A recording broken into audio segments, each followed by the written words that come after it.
Bonsoir à toutes et à tous. Bienvenue à l'émission Randonnée spirituelle.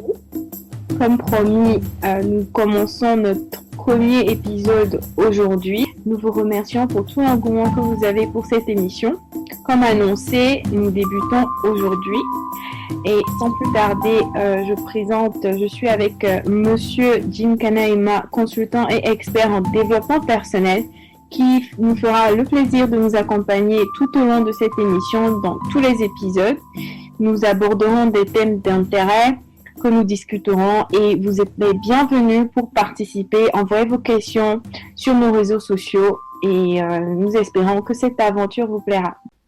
Bonjour Monsieur Kanaima. Donc le thème d'aujourd'hui c'est Dame Nature, quelle loi ai-je violée? J'aimerais savoir, et je pense que tous les auditeurs aimeraient savoir, qu'est-ce que vous entendez par Dame Nature, quelle loi ai-je violée? Bonsoir Tata Tekeli, comment est-ce que vous allez?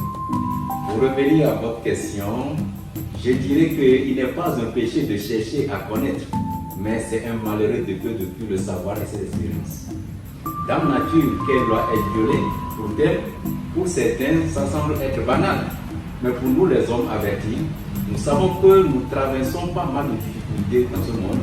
Et je tiens à m'adresser à mes internautes qu'il y en a tellement d'expériences que nous vivons sans savoir quelles sont les causes. Et à un moment donné dans notre vie, nous nous posons des questions comme Dame Nature, quelle loi est violée? Par exemple, vous avez fréquenté, vous avez eu des diplômes, mais à un moment donné, vous cherchez du boulot. Vous passez par tous les moyens, vous déposez des dossiers partout et on appelle certains et on ne vous appelle pas. Et par exemple, vous allez à un examen, vous réussissez bien en classe, vous avez une forte moyenne en classe, mais à l'examen vous échouez. À un moment donné, vous posez la question à savoir, Dame Nature, quelle loi est violée? Vous vivez dans une famille où vous êtes toujours hanté par des maladies que nous nommons souvent des maladies héréditaires. Et vous vous posez la question à savoir, Dame Nature, quelle loi est violée? Il y en a assez d'exemples. Par exemple, dans une famille, on annonce la mort d'un être très cher. Et au même moment, dans une autre famille, on annonce la bonne nouvelle d'un nouveau-né. Autant de questions qui m'ont poussé à pouvoir choisir pour ce thème, Dame Nature, quelle loi est violée? Je vous remercie. Monsieur Jim, comment savoir si nos problèmes sont de nos propres faits, c'est-à-dire si nos problèmes viennent de nous-mêmes ou s'ils viennent de nos persécuteurs? Parce que il y a très souvent des personnes externes, des personnes extérieures, que ce soit la famille, les amis, les connaissances, des personnes mal intentionnées qui ne veulent pas nous voir réussir, donc qui agissent contre nous dans nos vies. Comment savoir que finalement, quand on rencontre des problèmes, c'est nous qui en sommes la cause ou c'est ces personnes? Merci beaucoup, mais bien avant de pouvoir répondre à votre question, permettez-moi d'établir une métaphore qui va permettre aux internautes de mieux nous cerner. Pour composer une salade, nous avons besoin des ingrédients. Nous avons besoin de betteraves, nous avons besoin de laitue, nous avons besoin de carottes, nous avons besoin de tomates et de radis. Une fois que la salade elle est prête, nous allons tous aller à la dégustation. Mais lors de la mastication, si nous constatons qu'il y a une odeur ou un goût qui nous indispose, nous sommes dans l'obligation de cracher cette salade. Qu'est-ce qui s'est réellement passé? Voilà le problème auquel nous sommes confrontés aujourd'hui. Au lieu de chercher à savoir lequel de ces ingrédients est gâté au préalable, nous avons préféré attribuer la responsabilité, la cause à d'autres personnes. C'est tout. C'est tout. Sinon, il n'y a absolument rien. Je ne dis pas qu'il n'y a pas de persécutions. Je ne dis pas qu'il n'y a pas de calomnies. Je ne dis pas qu'il n'y a pas de sorcellerie. Mais on aura le temps dans une autre émission pour en parler. Aujourd'hui, j'ai voulu que l'humanité accepte que la majorité de leurs problèmes, de leurs soucis, de leurs échecs provient d'abord de nous-mêmes. Et il y a plusieurs aspects que je vais énumérer certains. Prenons par exemple la famille. Lorsque nous mettons un enfant au monde, les parents ont pour rôle le 7e jour, ce que nous appelons communément en Afrique des bénis-cérémonies, de prophétiser uniquement que des bénédictions dans la vie de cet enfant. Vous voyez? Mais à un âge donné, les mêmes enfants adoptent des comportements qui déplaisent les parents. Ces mêmes parents au départ qui prophétisent des bénédictions sur la vie de leur enfant revient sur leurs décisions et commence par prophétiser des malédictions dans la vie de ses enfants.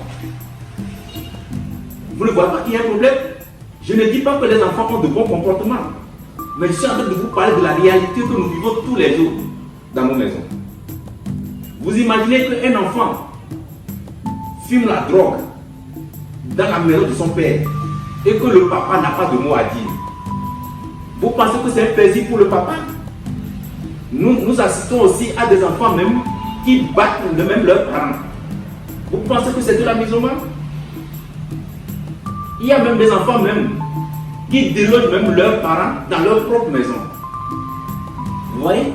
C'est ce qui pousse les parents à proliférer des malédictions dans la vie de ses enfants. Je ne dis pas que c'est une bonne chose. Mais voilà l'une des raisons qui peut pousser un parent qui au départ a voulu que son enfant devienne meilleur, revient sur sa position et prolifère des malédictions sur la vie de ses enfants. Nous avons également un autre aspect, c'est-à-dire la maison. Lorsque nous habitons dans une maison, précisément en Afrique, nous habitons dans des maisons que nous appelons communément des cours communes. Vous voyez? Nous avons nos enfants que nous éduquons de notre façon, mais de la manière dont nous voulons.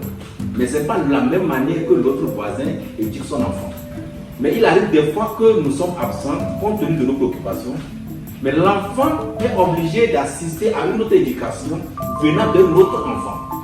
Ce qui fait que, à notre retour, nous constatons que l'éducation que nous sommes en train d'éduquer à notre enfant est différente de ce que nous espérons de cet enfant. Imagine que dans notre famille, un enfant peut insulter son père et que le père ne va rien lui dire. Or, de l'autre côté, quand un enfant insulte, on frappe l'enfant pour lui dire qu'il n'est pas bon d'insulter. Mais lorsqu'un enfant assiste dans une autre famille, un autre enfant qui insulte ses parents et qu'on ne le frappe pas, et qu'il revient dans sa famille et qu'il insulte le parent et qu'on le frappe, l'enfant se voit qu'on est en train de le punir injustement. Vous voyez un peu? C'est de ça que nous sommes en train de parler aujourd'hui. Il y a un autre aspect aussi que nous appelons l'environnement. Quand vous prenez un enfant qui naît dans une agglomération, supposons un bidonville, l'enfant ne peut qu'évoluer selon l'éducation de ce bidonville. Si vous prenez un enfant qui est né dans un ghetto, l'enfant aura tous les aspects d'un ghettoman. Mais lorsque vous naissez dans un bidonville, lorsque vous naissez dans un ghetto, cela signifie que vous allez vivre éternellement comme un ghettoman ou bien comme un bidonville. Il va falloir que vous acceptez que vous êtes né dans un bidonville, que vous êtes né dans un ghetto. C'est ce qui vous permettra une transformation de votre nouvelle vie que vous allez établir devant vous. Raison pour laquelle j'ai parlé de ce métaphore, c'est-à-dire la salade. Il faut accepter qu'il y a un de ces ingrédients, mais deux de ces ingrédients qui est gâté au préalable. Maintenant, allez chercher à savoir lequel de ces ingrédients.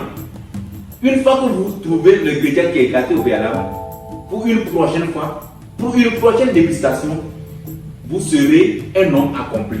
Vous serez un homme heureux. Vous serez un homme satisfait.